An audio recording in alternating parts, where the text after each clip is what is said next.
Hello, आप सबों को जय मसीह की। आज की सुबह हमारे लिए आनंद को लेकर आई है और हम सब एक दूसरे से मिल रहे हैं। प्रभु आप सबों को बहुत आशीष दे और आज के वचन के साथ प्रभु आपको बहुत बढ़ाए, क्योंकि आज हम छोटे से वचन को देखने जा रहे हैं और ये छोटा सा वचन हमारे जीवन को बदलता है। और हम चाहते हैं कि हमारा जीवन बदले, हमारे जीवन में उन्नति और तरक्की आए। और जैसा कि हम प्रत्येक दिन एक नई कहानी को लेकर आते हैं, नई कहानी की सोच को रखते हैं और उसके आधार पर हम अपने आप को समझते हैं और हम विश्वास में आगे तो बढ़ते चले जाते हैं, लेकिन हमें कई प्रकार के लोग ऐसे मिलते हैं जो हमें हर बात में अड़ंगा लगाते हैं। और हो भी क्यों ना, क्योंकि प्रभु यीशु मसीह ने एक अंधे को जब उसकी आंखें खोल दी, जो जन्म का अंधा था, तो भी लोग उनको बोलने लगे, उनके विरोधी उनको बोलने लगे। तो हमारे साथ भी ऐसा होता है, हम कुछ भी करते हैं तो हमको लोग बोलते हैं। एक कहानी मेरे को शुरू में ही याद आ रही है कि हम कुछ भी करें लोग संतुष्ट नहीं होंगे। तो ये कहानी इस प्रकार से है, और जहाँ तक आप में से कई लोगों ने इस कहानी को सुना भी होगा। एक घोड़े में एक बाप और बेटा, और एक घोड़े की कहानी। घोड़े में एक पिता अपने बेटे को बिठालकर पैदल चलता होता है। तो बेटा कुछ थोड़ा छोटा है, और जब वो जाते होते हैं तो लोग उनको बोलते हैं, देखो कैसे व्यक्ति हैं और कैसा लड़का है, और ये पिता कैसा है कि उसको घोड़े पर बिठा कर खुद पैदल चल रहा है। तो इनको लगता है कि नहीं, बात सही है, मुझे बैठ जाना चाहिए। तो क्या करते हैं कि चलो भाई घोड़ा है इसमें, फिर पिता दोनों बैठ जाते हैं। कुछ आगे पहुंचते हैं तो फिर लोग बोलते हैं कि कैसे मूर्ख इंसान है, एक साथ दोनों बैठे हुए हैं, इस छोटे से घोड़े का इसका जान का इनको फर्क नहीं है, कितना तकलीफ दे रहे हैं। तो उसको फिर लगता है कि सही बात है। पहले बेटा बैठा था, उसके बाद क्या हुआ, उसके बाद दोनों बैठ गए तो भी लोग बोलने लगे। इस बार उसने स्वयं बैठकर उसके बेटे को नीचे उतार दिया। अब बेटा पैदल चल रहा है और वो घोड़ा में। तो फिर लोग कहने लगे कि देखो कैसा इंसान है, अपने बेटे को पैदल चला रहा है और खुद घोड़े में बैठा है। फिर इसे लगा कि बात सही है, लोग सही बोल रहे हैं। और उसके बाद उसने क्या किया कि दोनों उतर गए और दोनों पैदल चलने लगे और घोड़ा को साथ में लेकर पैदल चलने लगे। फिर लोग मिले, फिर लोगों ने कहा कि जब घोड़ा है तो फिर पैदल चलने की क्या आवश्यकता। तो ऐसा है कि किसी न किसी बात में लोग तो आपको बोलेंगे ही, बोलेंगे ही। लोगों को आप संतुष्ट नहीं कर सकते। परमेश्वर के पीछे भी आप चलें तो लोग बोलेंगे, परमेश्वर के पीछे आप ना चलें तो लोग बोलेंगे। हम किसी को संतुष्ट नहीं कर सकते। हम अपने जीवन में हम किसी को संतुष्ट कर भी नहीं पाएंगे। इसलिए हमें अपने जीवन को अपने तरीके से जीने की पूरी आज़ादी है, और इस आज़ादी से हमको जीना भी चाहिए। मैं आपके सामने एक बात रख रहा था। ये बात ये था कि एक जन्म के अंधे को प्रभु यीशु मसीह ने चंगा किया था। यूहन्ना रचित सुसमाचार उसके 9 अध्याय में हम पढ़ रहे हैं। तो उसमें इस प्रकार से है कि एक अंधा व्यक्ति प्रभु यीशु मसीह के पास, प्रभु यीशु मसीह से चंगाई के लिए वहाँ पे पहुँचता है। प्रभु यीशु मसीह क्या करते हैं कि भूमि में थूकते हैं और उस थूक वाली मिट्टी को उठाते हैं और उस जन्म के अंधे की आँख में लेप लगा देते हैं। और लेप लगाते हैं और उसके बाद वो सामने के कुंड में उसे कहते हैं कि जाओ इसे धो लो। और जैसी धोने की बात होती है वो जाकर धोता है। धोने के बाद वो देखने लगता है, जन्म का अंधा देखने लगता है। वो आनंदित हो जाता है, बहुत खुश होता है, बहुत ज़्यादा खुश होता है। और उस खुशी के बाद वहाँ पे फरीसी और जो चंगाई हुआ था, फरीसियाँ क्या करते हैं, उसकी जांच पड़ताल करते हैं। तो जांच पड़ताल शुरू करते हैं। उसमें इस प्रकार से लिखा है कि लोग उसे, जो पहले अंधा था, फरीसियों के पास ले गए। जिस दिन यीशु ने मिट्टी सानकर उसकी आंखें खोली थी, वह सब्त का दिन था। फिर फरीसियों ने भी उससे पूछा कि उसकी आंखें किस रीति से खुल गई। उसने कहा, उसने मेरी आंख पर मिट्टी लगाई, फिर मैं धो लिया और अब देखता हूँ। इस पर कुछ फरीसी कहने लगे, यह मनुष्य परमेश्वर की ओर से नहीं, क्योंकि वह शब्द का दिन नहीं मानता। दूसरे ने कहा, पापी मनुष्य ऐसे चिन्ह कैसे दिखा सकता है। अतः उनमें फूट पड़ गई। उन्होंने उस अंधे से फिर कहा, उसने तेरी आंखें खोली है, तू उसके विषय में क्या कहता है। उसने कहा, वह भविष्यवक्ता है। उस व्यक्ति ने कहा, भविष्यवक्ता। अब यहाँ पे सवाल चल रहा है, दो अलग अलग प्रकार के लोग हैं। एक बोलते हैं कि अगर वो दुष्ट आत्मा से या शैतान की ओर से है या पापी है तो वो ऐसे बड़े काम नहीं कर सकता। और दूसरे उसमें से कमी ढूंढते हैं, कमी ढूंढ के बोलते हैं कि ये क्या, ये सब्त के दिन में, विश्राम के दिन में, जिसमें परमेश्वर ने कुछ भी करने को मना किया है, तो वो क्यों करता है। इस दिन तो नहीं करना है। अगर परमेश्वर है तो परमेश्वर ने स्वयं बोला है, तो आप कैसे कर सकते हैं। ये असंभव है, करना नहीं चाहिए। परंतु यहूदियों को विश्वास न हुआ कि वह अंधा था और अब देखता है, जब तक उन्होंने उसके जिसकी आंखें खुल गई थी माता पिता को बुलाकर उनसे न पूछा, क्या यह तुम्हारा पुत्र है जिसे तुम कहते हो कि अंधा जन्मा था, फिर अब वो कैसे देखता है। उसके माता पिता ने उत्तर दिया, हम तो जानते हैं कि यह हमारा पुत्र है और अंधा जन्मा था, परंतु हम यह नहीं जानते हैं कि अब कैसे देखता है, और न यह जानते हैं कि किसने उसकी आंखें खोली। वह सयाना है, उसी से पूछ लो, वह अपने विषय में आप कह देगा। देखिए, यही हमारा जीवन है। परमेश्वर का काम वहाँ हुआ, परमेश्वर ने स्वयं किया, लेकिन परमेश्वर के स्वयं करने से क्या हो रहा है वहाँ पे, लोग उस बात पर विश्वास नहीं करते। आज भी हमारे और आपके साथ ऐसा ही होता है। हमारे साथ बड़ी बड़ी चंगाइयाँ होती है, बड़े बड़े काम होते हैं, परमेश्वर हमारे संग होते हैं, परमेश्वर हमें हमेशा हमारी ओर ताकते हैं। क्यों? क्योंकि वो हमारा जीवन बचाना चाहते हैं। और होता ये है कि लोग तो हैं, जिस प्रकार से लोगों का कहना है वो वैसा ही करेंगे और आप में बुराई ढूंढेंगे, आप में बुराई ढूंढेंगे। नहीं चाहेंगे कि आप इस संसार के ईश्वर से अलग हो जाओ। यानी कि इस संसार के ईश्वर का कहने का मतलब है इस संसार के वैभव के पीछे दौड़ने से आप अलग ना हो जाओ। क्योंकि यहाँ सब दौड़ रहे हैं वैभव के लिए, रुपए के लिए, आलीशान बातों के लिए दौड़ रहे हैं। उस में से, उस गाड़ी में से अगर कोई उतरता है तो उसे उतरने देना नहीं चाहते। यहाँ परमेश्वर का इतना बड़ा काम हुआ, लेकिन उसके माता पिता भी इस बात को जरूर बोले कि ये तो जन्म से अंधा था। लेकिन उनका कहना था कि हम नहीं जानते कि वो कैसे दिखता है। परमेश्वर का काम को हम देखने के बाद भी सामने इनकार करते हैं। क्या हम आज उसके लिए तैयार हैं? क्या हम परमेश्वर के काम को देखते हुए, परमेश्वर की बातों को देखते हुए परमेश्वर से इनकार कर सकते हैं? याद रखिए, हमारा प्राण तो निकलेगा, हमको तो मृत्यु की ओर जाना पड़ेगा।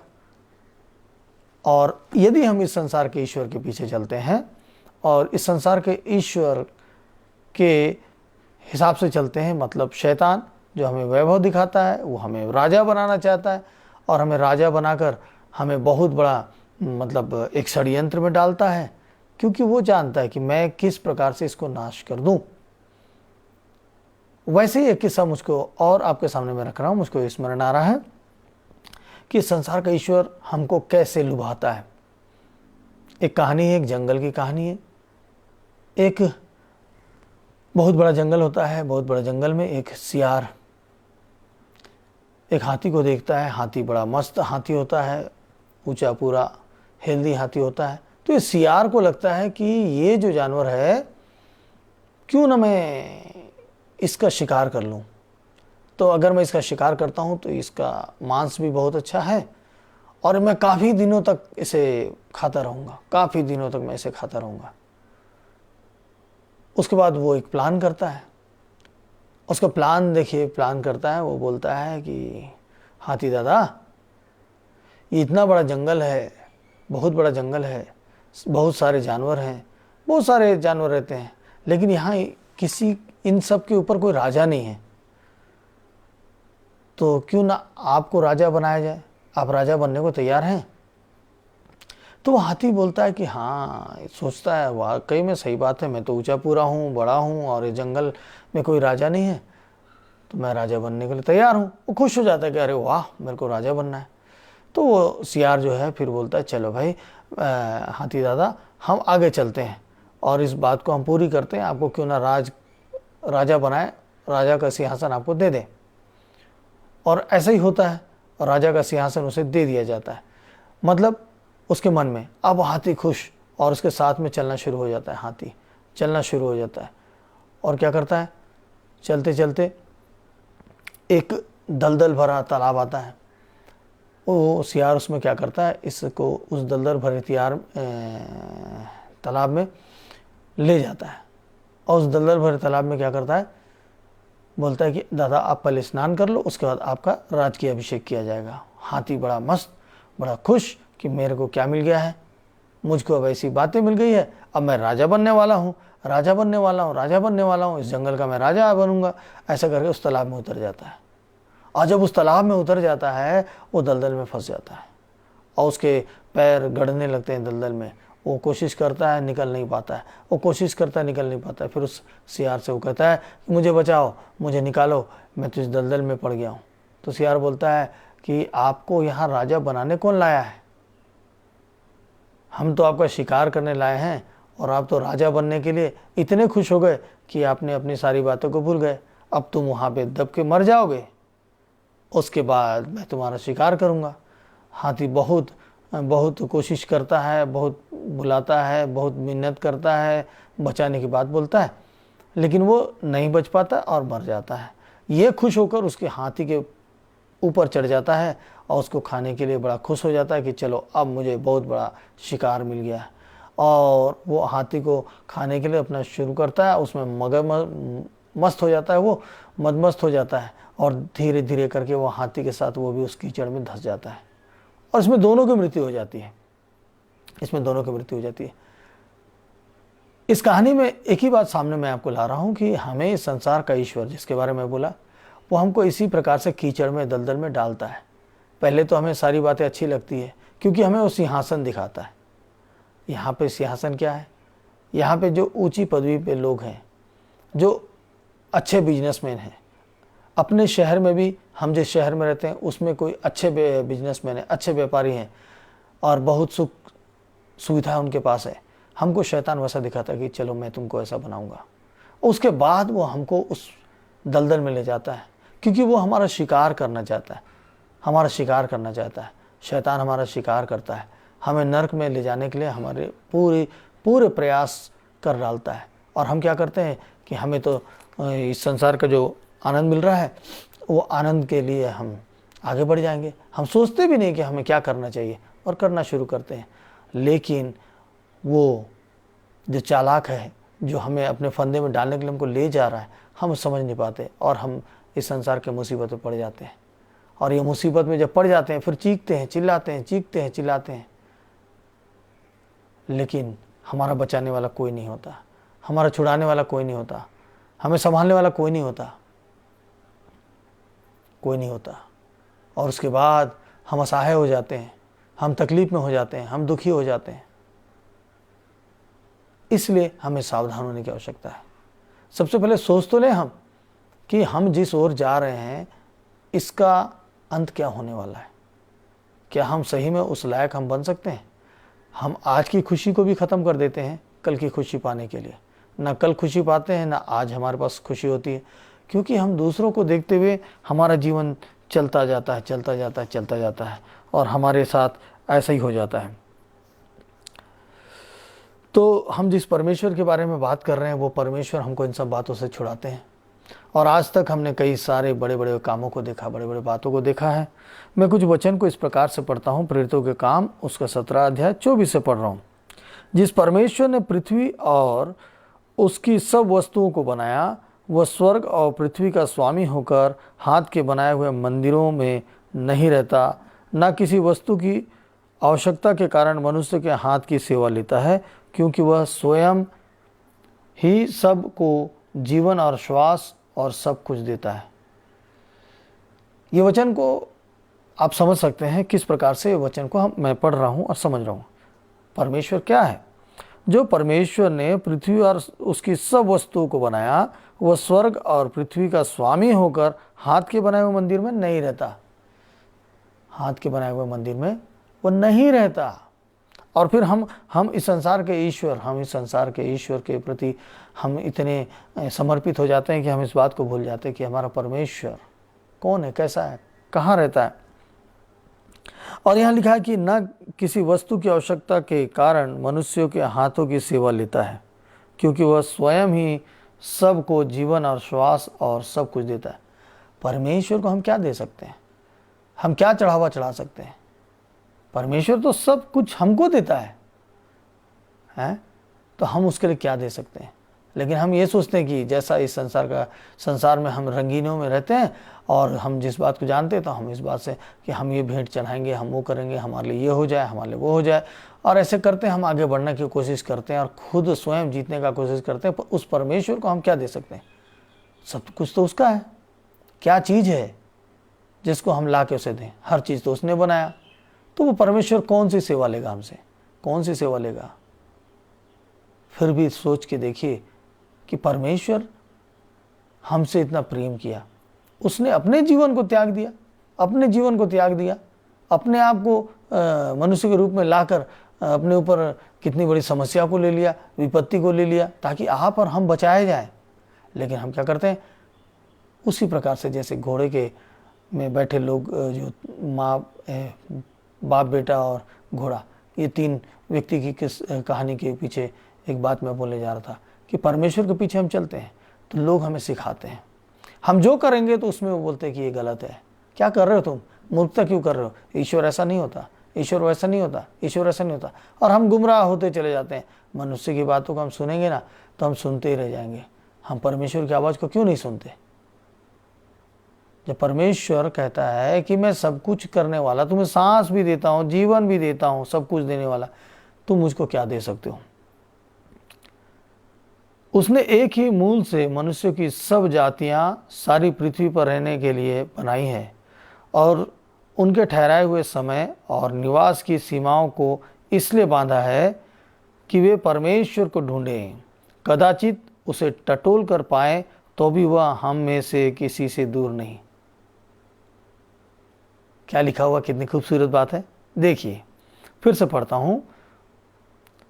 परमेश्वर ने एक ही मूल से मनुष्यों की सब जातियां सारी पृथ्वी पर रहने के लिए बनाई हैं और उनके ठहराए हुए समय और निवास की सीमाओं को इसलिए बांधा है देखिए किस लिए बांधा है? कि वे परमेश्वर को ढूंढें, कदाचित उसे टटोल कर पाएं। परमेश्वर को ढूंढें और कदाचित उसे टटोल कर पाएं,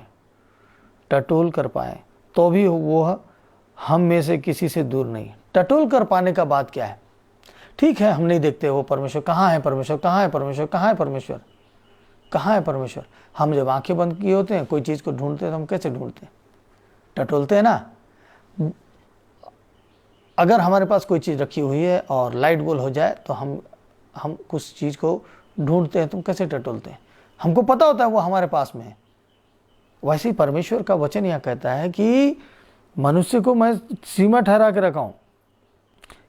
क्यों ठहरा के रखा हूँ? कि वे परमेश्वर को ढूंढें और कदाचित वो उसे टटोल कर पाए। मतलब परमेश्वर हमारे साथ है, हम उसको टटोल कर हम उसको पा सकते हैं। क्योंकि क्या लिखा हुआ है? हम में से किसी, तो भी वह हम में से किसी से दूर नहीं। मतलब वो हमारे पास है। ऐसा हमारा परमेश्वर जो हमारे पास है, हमारा संग है, क्यों ना हम उसकी बातों को सुनेंगे? क्यों ना हम उसके साथ चलेंगे? क्यों ना हम उसकी आज्ञाओं को मानेंगे? कि हम इस संसार के रंगीनों में चले जाएंगे तो जैसे उस हाथी का हुआ वैसा हमारा हो जाएगा। और हर एक मनुष्य के साथ ऐसा होता है। हर एक व्यक्ति फंदे में पड़ता है। इससे अच्छा है कि हम प्रार्थना में लगे रहें, वचन पढ़ते रहें, प्रार्थना करते रहें, वचन पढ़ते रहें और लोगों को इस बारे में बताते रहें परमेश्वर के रास्ते को हम पहचानते चले जाएंगे और हम भी उस दलदल में नहीं जा पाएंगे और हमारे साथ कई लोग हैं वो भी उस दलदल से बचेंगे। कितना खूबसूरत बात है, कितनी खूबसूरत बात है। क्योंकि हम उसी में जीवित रहते और चलते फिरते और स्थिर रहते हैं। जैसा तुम्हारे कितने कवियों ने भी कहा है, हम तो उसी के वंशज हैं। अतः परमेश्वर का वंश होकर हमें यह समझना उचित नहीं कि ईश्वरत्व सोने या रूपे या पत्थर के समान है, जो मनुष्य की कारीगरी और कल्पना से गढ़े गए हों। इसलिए परमेश्वर ने अज्ञानता के समयों पर ध्यान नहीं दिया। परमेश्वर ने क्या किया? परमेश्वर ने अज्ञानता के समयों पर ध्यान नहीं दिया, पर अब हर जगह सब मनुष्यों को मन फिराने की आज्ञा देता है। अब हर जगह मनुष्य को मन फिराने की आज्ञा देता है। हम प्रेरितों के काम उसका 17वां अध्याय पद 24 से पढ़ रहे हैं। यहाँ पे क्या लिखा हुआ है? इसलिए परमेश्वर ने अज्ञानता के समयों पर ध्यान नहीं दिया, मतलब हमारे पुराने बुरे काम में वो ध्यान नहीं दिया, पर अब हर जगह सब मनुष्यों को मन फिराने की आज्ञा देता है। हर जगह, कोई भी जगह, हर जगह मनुष्य को मन फिराने का मौका देता है। हमें मौका मिल रहा है। हमारी पुरानी बातों को वो नज़रअंदाज कर रहा है और मन फिराने का मौका दे रहा है, क्योंकि उसने एक दिन ठहराया है जिसमें वह उस मनुष्य के द्वारा धर्म से जगत का न्याय करेगा। एक दिन ठहरा हुआ है, एक दिन हमारे लिए ठहरा हुआ है, तब वो न्याय करेंगे। और न्याय से पहले हमें ये सारी बातें को बताया जा रहा है कि अगर हम गुमराह हैं, अगर हम भटक गए तो ये मौका है, क्योंकि वो न्याय करेगा जिसे उसने ठहराया है और उसे मरे हुओं में से जिलाकर यह बात सब पर प्रमाणित कर दी है। मरे हुए में से जिलाकर, प्रभु यीशु मसीह मरे हुए में से जी कर हमको इस बात को प्रूव कर दिया है कि देखो, मैं मनुष्य के रूप में आया लेकिन मैं तुम्हारा परमेश्वर हूँ। मैं मनुष्य के रूप में इसलिए आया कि मैं तुम्हारे पापों को क्षमा करूँ, मैं तुम्हारी बुराई को दूर करूँ। अगर तुम बंधन में हो, आज मेरे पास में आओ। अगर तुम बंधन में हो, मेरे पास में आओ। अपने घुटने को टेको, स्मरण करो कि तुम कौन कौन से बातों में फंस चुके हो। किसी भी बात में कर्जे में फंसे हो, या ऐसे इस संसार के सियार ने आपको ऐसे दलदल में डाल दिया जिससे हम ऐसे नौकरी में गए, नौकरी में जाने के बाद हम क्या करते हैं? फंस जाते हैं। और अभी जैसे लॉकडाउन का समय आया, किसी में आया, ऐसे काम में हम जाके फंस जाते हैं, नौकरी छूट जाती है और हमारे पास, हम उस नौकरी के कारण हम कई सारी चीज़ों का अपने लोड अपने ऊपर ले लेते हैं। और अब क्या होता है कि हमारी नौकरी चली गई, लेकिन वो सारे वजन तो हमारे पास रह गए। अब हमारे पास कोई भी रास्ता नहीं बचा। मैं कैसे चुकाऊं? मैं कैसे उस बोझ से उतरूं? सारी समस्या का समाधान मेरे पास से जा चुका है। मैं क्या करूं? चलिए कोई बात नहीं, वहां तो सियार ने उस हाथी को उस दलदल में फंसा दिया और स्वयं भी उसके साथ में चला गया। लेकिन यहाँ तो हम दलदल में होते हुए हमारे पास हमारा बचाने वाला है, एक मौका देता है। आज सुबह हमको एक मौका दे रहा है वो प्रभु, एक खूबसूरत मौका दे रहा है कि हम उसकी ओर ताकें, उसकी ओर हाथ बढ़ाएं, जिसने जन्म के अंधे को उसने आंखें दे दी, लेकिन उसके देखने पर भी अंगीकार करने वालों ने अंगीकार नहीं किया। यहाँ तक उसके माता पिता ने भी अंगीकार नहीं किया, उस परमेश्वर को परमेश्वर मानने के लिए स्वीकार नहीं किया।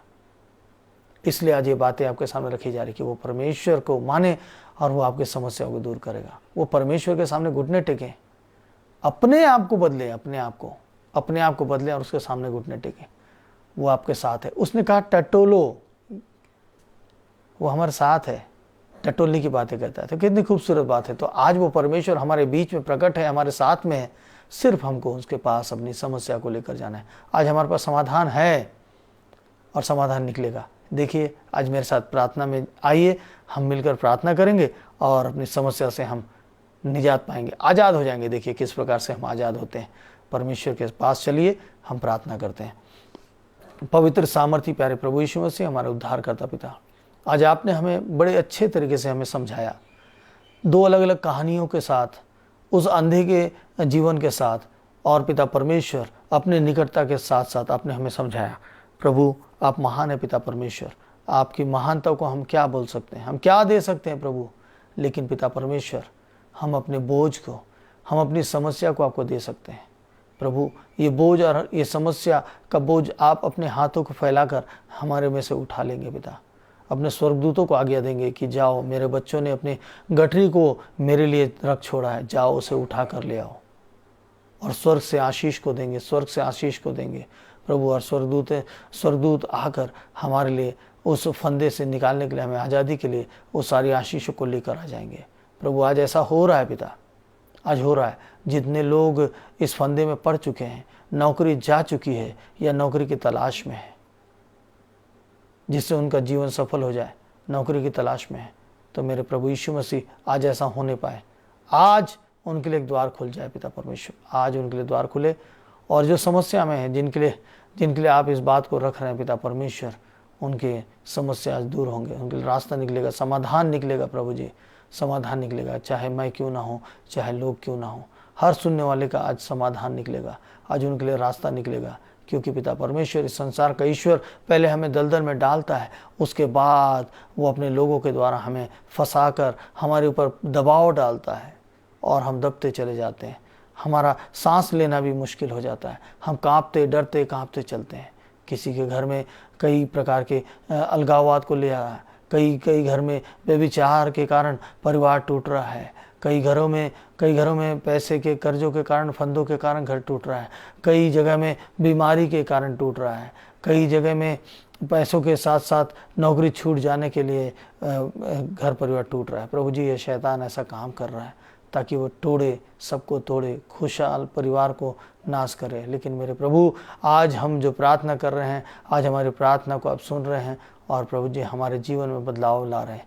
आज हर सुनने वाले के जीवन में बदलाव आ रहा है। आज उस सुनने वाले हर व्यक्ति और सुनकर जो प्रार्थना करता है, जिसको जानता है उसके लिए प्रार्थना करता है, उसका भी जीवन बदलेगा। क्योंकि प्रभु, आपने कहा टटोलो, आप हमारे पास में हैं पिता परमेश्वर, मौका देते हैं, अवसर देते हैं। प्रभु, आज हमें मौका मिला है, अवसर मिला है, और ये खास अवसर है प्रभु, जिसको हम गंवाना नहीं चाहते। प्रभु, आपकी महिमा, आपकी महिमा, आपकी महिमा होती रहे। हम प्रभु जी, हम आपके नाम से जब निकलते हैं पिता परमेश्वर, तो आपके तेज में बने रहें, शैतान का कोई फंदा हमारे ऊपर आज आने ना पाए पिता परमेश्वर। प्रभु, आपने प्रार्थना सुना, आपको धन्यवाद देते हैं, आपके पवित्र मीठे नाम से मांगते हैं, आमीन आमीन आमीन। तो आज का जो विशेष वचन था, ये विशेष वचन हमारे जीवन में एक बहुत बड़ी कामयाबी को लेकर आ रहा है। क्योंकि याद रखिए, हमें इस संसार का सिंहासन नहीं चाहिए। हम सबको मृत्यु पे जाना ही है, हम सब की मृत्यु आनी है। तो हम इस संसार में, संसार के सिंहासन को पाकर क्या करेंगे? और उस संसार के सिंहासन को पाने के लिए हम अपनी खुशी को खो दें? उस सिंहासन के में जाते तक हमें कितनी सारी तकलीफों का सामना करना पड़ेगा, कितने बुरे काम करने पड़ेंगे, कितने बुरे काम करना पड़ेंगे। और हमने सब देखा भी है कि जो उस ऊंचाई को पाने को जाता है ना, वो ऊंचाई को पाने को जाता है तो कई बुरे कामों को करके आगे बढ़ता है, कईयों को कुचल कर आगे बढ़ता है, कईयों को पीछे धकेल कर आगे बढ़ता है, और ये पाप है। तो सोचिए कि हम उस सिंहासन को पाएंगे तो हम उस सिंहासन में बैठकर उसमें उसके कीले हमको गड़ेंगे, क्योंकि वो सिंहासन हमारे लिए नहीं है। और उसके बाद उस सिंहासन को छोड़ के चला जाना है। तो जो सिंहासन हमारा परमेश्वर हमारे लिए रखा है, क्यों ना हम उसकी तैयारी करें। और जो आज का दिन हमें मिला है, इसमें भी हम आनंद मनाएं। जो भी तकलीफ में क्यों ना हो, मुस्कुराएं, बिल्कुल मुस्कुराएं, बिल्कुल मुस्कुराएं, तकलीफ को भूल जाएं, मुस्कुराएं, रास्ता प्रभु खोलेगा। क्योंकि आज हमने प्रार्थना किया है और प्रभु रास्ता खोल रहे हैं, और हम एक बेहतर बेहतर बेहतर दिन को आज जीने जा रहे हैं। आज बहुत बेहतर दिन को जीने जा रहे हैं। लेकिन याद रखिएगा, आज हम जहाँ भी गुजरें, जो भी तकलीफ में होगा, उसके लिए प्रार्थना जरूर करें। हम कुछ भले ना दें, लेकिन हम उसको प्रार्थना हम दे सकते हैं। प्रभु यीशु मसीह के नाम से हम उसको आशीर्वाद दे सकते हैं। आज से अपने जीवन में ये शुरू कर दीजिएगा।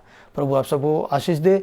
और जिस प्रकार से आपने आज वचन को सुना है, वैसे आगे भी मैं आपके साथ मिलता रहूँगा, और परमेश्वर जो हमें वचन देते हैं, उस वचन के साथ आपसे मुलाकात होती रहेगी। तो कल सुबह फिर मिलेंगे ऐसे ही अच्छे वचन के साथ। आप सबको जय मसीह की।